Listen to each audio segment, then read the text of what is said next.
Bank of Canada raised its key interest rate target for the first time since the start of the COVID-19 pandemic. The central bank increased its key rate by 1/4 percentage point to 0.5% in a bid to help fight inflation, which is at its highest level since 1991.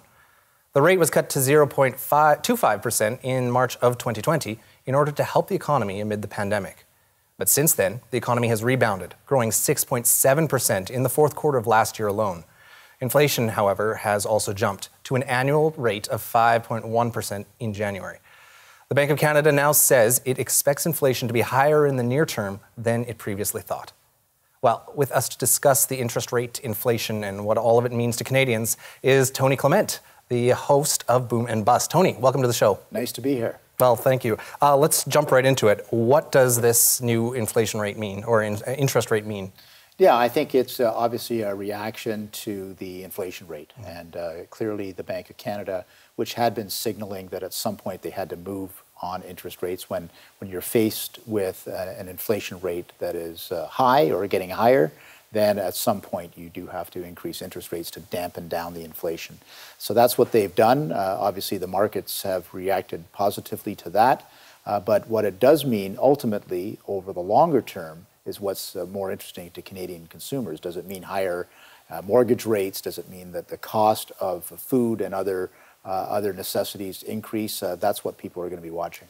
And we know Bank of Canada targeting a 2% rate, but we're at 5.1% annual one over in January. What is that? What are the implications of this? Yeah, obviously our supply chains are distressed, and with Russia's invasion of Ukraine, that's not going to go away anytime soon. And it means, therefore, that the costs of doing business are increasing for some of the necessities of life. It also means, obviously, when you look at the gas prices that are hitting us right now, that is probably going to continue and intensify, and that affects everything from transportation to food to the cost of a house ultimately. So these are things that are not going to go away simply because the interest rates are up 1/4 point. Interesting you brought up transportation. Bank of Canada notes, the press release noted that food prices are rising. It's a continual issue. They're also talking about how rising fuel costs could impact this going forward. So how does energy costs factor into all of this? Yeah, a fun fact, energy costs directly are not a part of the Consumer Price Index basket of goods. Huh. But, of course, they do impact, energy costs do impact the price of food. They do impact the costs of owning a house because you have heating costs and energy costs with respect to your house. So they have an indirect cost in all of these things that are included in the CPI index. So I think the Bank of Canada recognizes that and is factoring it into their calculations. Yeah, it's interesting. I mean, I think you mentioned that their housing, always a perennial issue, housing affordability. How is this going to impact, it's a small rate increase, but will that impact housing affordability for Canadians looking to get in the market? Interesting question. I would expect that most people who are invested in housing are going to look at the longer term. Is this a 1/4 point blip and then everything's going to be static, or is the interest rate going to continue to climb? If the interest rate continues to climb, obviously that'll have an impact on mortgage rates. Banks will charge more for mortgages, and ultimately sometime down the line that'll have an impact on the demand of houses. And if the demand collapses, then perhaps that has an impact on pricing of houses too. Yeah.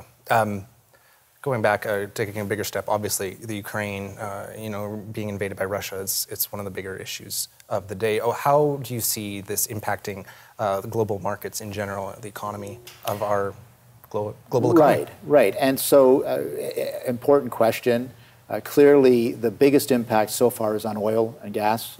Russia, it represents 8% of the oil market. They put onto the market every day 4 to 5 million barrels of oil. 900,000 of that goes to the United States of America and still goes there.